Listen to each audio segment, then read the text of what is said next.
Hey everybody, it's Rob from Flailthroughs. This is Gundam Battle Operation 2, and I'm trying to get back to basics here a little bit in the new year. I'm trying to do some more, the last couple of weeks I had a lot of guest videos, and thank you everybody for that, but I want to try and get back to featuring more of my own gameplay because, well, it's kind of what I'm here for.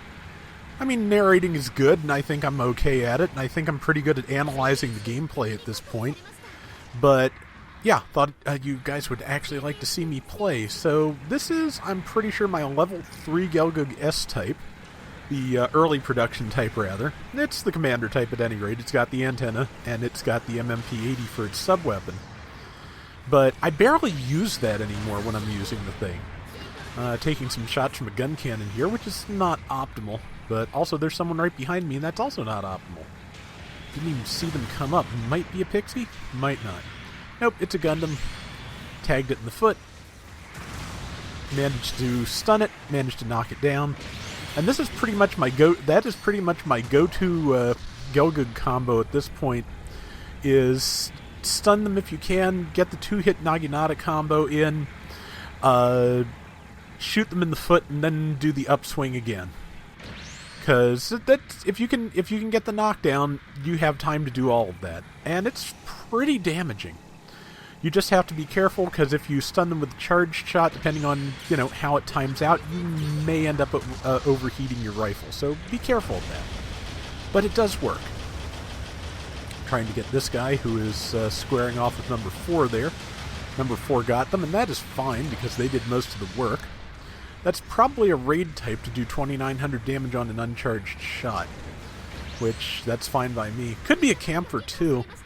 Camphors are very fragile, and I think beam damage is one of their great weaknesses. And yeah, I have all 3 of the ranged mod parts stacked on this Gelgoog, so yeah, okay, I hit the shield, he got out of the attack, and I think even with somehow his dodge roll meant he didn't take any damage, which, good trick if you can do it. I usually can't do it.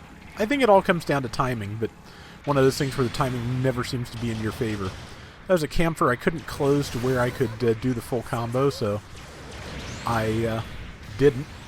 Switched to the MMP-80, but it was almost out of ammo. Pardon me. Tried to tag the camphor again, but did not get a chance. I think it's coming back around the corner with this guy, but this guy, I think he may have realized he was the target of the airstrike, and that's why he dove into the middle of our group, which is not a terrible strategy, honestly.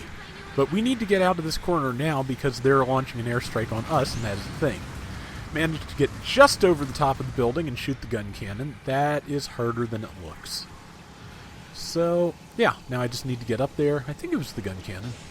Whatever it is, one of my allies managed to tag it in midair. Not enough to knock it down, I don't think, but enough to stun it, or, well, enough to do damage.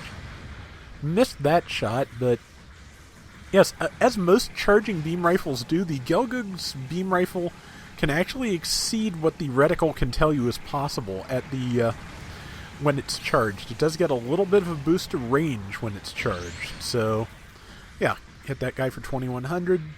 Yeah, I love this Gelgoog. It is taken over from the Zaku I Sniper as my day-to-day mainstay. If I need to win a round, I tend to use this because, yeah, I can't win every round because nobody can win every round. But I tend to do pretty well. Luckily, that Blue Destiny was not really prepared to capitalize on my landing too hard there. That Gundam sure was, so got a beam shot in on it, stunned it, and gonna try for the upswing, downswing. Got the upswing and did the damage, and now I'm dead. So, could be worse, and again, at least I did the damage, and it looks like that my team is capitalizing on it fairly well. A lot of small beam shots to the Gundam's feet. That's good strategy. There's only 2 out of 5 alive. That's not great. Well, 3 now. I'm going to drop in at F as soon as possible and back up the people who are there, because they're kind of taking some heavy damage, and that's not good. Alright, we will hop in, and okay, just got to find a target. There's quite a few.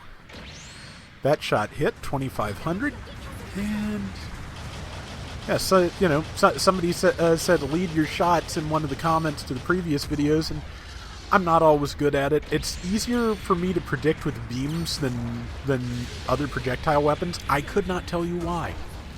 I'm more comfortable with the beams. It's just how I am. So yeah, it is something that is possible for me to do. I know how to do it, just I don't always remember and I don't always get it right. And generally when I'm not leading my shots right, I tend to respond by undercompensating and just aiming as close to the body as I can. Does not always work out. But on a good day I can do it. Got the pilot. We kept the checkpoint because of it. Or hopefully we will. Let's see. Just waiting to tag this guy with a beam. Missed, but let's see. Got out of the way of his downswing, which means I've still got him. Especially since he dodged. Okay, he dodge rolled again. I thought he did that once already. Managed to get around the gun cannon shots. Trade it a shot in the leg. And another shot to the gun cannon. And basically, you know, if you can't stun the gun cannon, you take a shot at it and get immediately out of its line of fire. Yeah, there is a lead shot, and yeah, that's a dead mobile suit. Gun cannon's still behind us, which means me moving forward like this is foolish, but it seems like the rest of my team has noticed that it was there. Or maybe, okay, it's the Gundam that was behind us. The gun cannon's over there to the left, I believe. 111 damage a shot. That's pretty good for a sub-weapon, honestly. The MMP-80 is, well, everything about this Gelgoog is just great, but got the pursuit stopped, got a kill on that person as they rolled away. That's a Blue Destiny, probably 3 from the look of it. Might be 1. Yeah, from that kind of damage, it's probably Unit 1, because it's only using a single beam saber. Yeah, and as you can see, just by, you know, doing as much damage as I could to it, I almost got it, just in that little exchange. Like I said, this Gelgoog is great. Okay, I got it. I was about to say, I should be using the MMP-80 with that little sliver of health. It would be much easier to make sure I tagged it. I didn't. Let's see, yeah, I saw the person on my right just as they saw me. I definitely got the better of that exchange. It missed with most of its weapons. Time to switch to the MMP, though, so I don't redline the beam rifle, which I was close to doing. You can see the camper's defense is terrible. 127 of the machine gun shot. It may get me. Yeah, it got me. But I nearly killed it just in that little time, because, yeah, I love this Gelgoog. It is so great. And so, yeah, if you get a chance to get the level 3 Gelgoog early type, it's well worth it, because you can tear things to bits with it. So, yeah, that is where things are at the moment. I've got some more videos lined up, including some from this last Friday night, so there's some good stuff coming.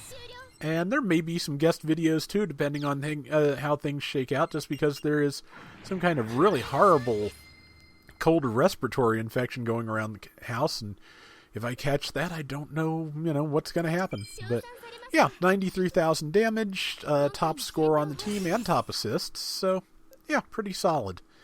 That is going to do it for today's Gundam Battle Operation 2. We'll be back tomorrow with more, so till next time, everybody take care and have fun. Later!